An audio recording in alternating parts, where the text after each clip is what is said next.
Happy Monday and welcome to your Mental Health Mini. This week's guest is Dr. David Rosmarin, and we are talking anxiety. When we feel anxious, it's uncomfortable. Since it's an uncomfortable emotion, we tend to lean away from it. We tend to not allow ourselves to experience it fully. We tend to be more avoidant of it. And because of that, a lot of the processes that we use, they're really aimed at getting rid of anxiety or pushing it away. And that's usually where the anxiety gets magnified. In reality, anxiety is not dangerous. It is not a pathology. It's a misfire of the fear system. It doesn't mean that something is broken. It doesn't mean that, something's pathological. It doesn't mean that there's a disease that is present. What it means is that your body is priming itself. If you need that fear response, it's going to be available to you.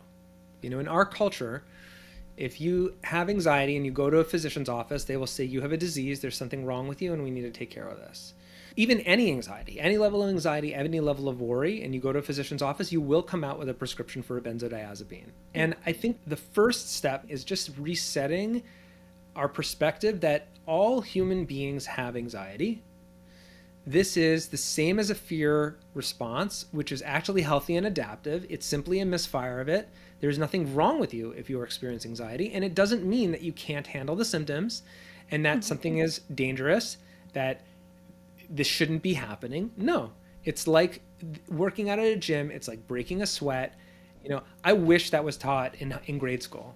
I wish that teachers and educators would say, hey, you're feeling uncomfortable? Fantastic. That's your gym. That's your emotional gym. That's your opportunity to build emotional resilience, to build strength of character. But by the way, just as you can put too much weight on your dumbbells at the gym and strain yourself, you can also do the same thing emotionally. So it can't be too much. Just because you can't see it doesn't mean it's not real or tangible.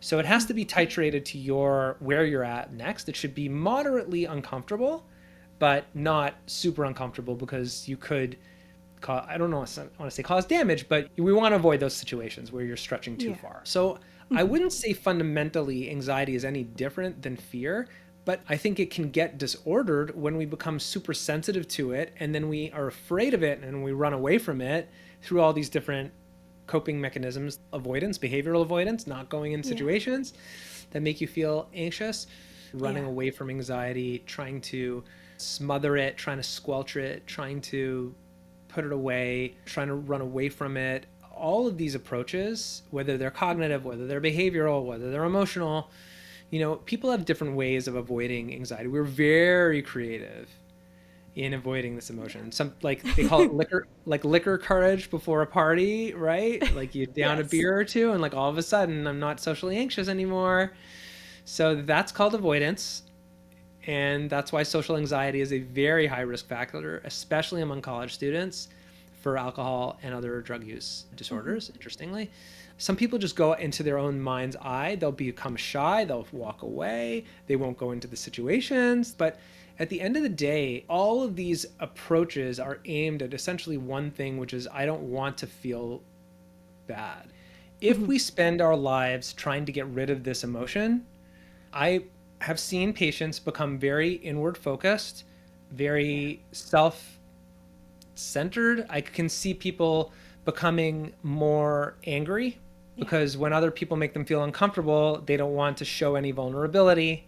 So better to just blame the person or say, you're a jerk, than to say, hey, like, that really makes me feel uncomfortable and I kind of need your help.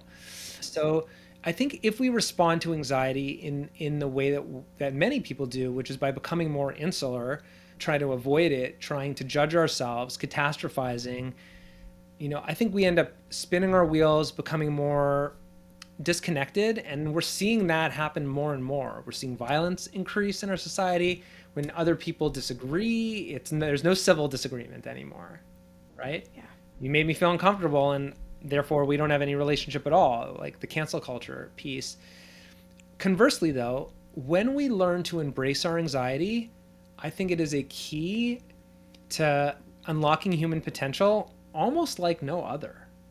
I think it can make us more empathic and more aware of other people's emotions, because if I'm feeling uncomfortable and I let myself feel that, I can see, oh wow, that person's feeling uncomfortable too.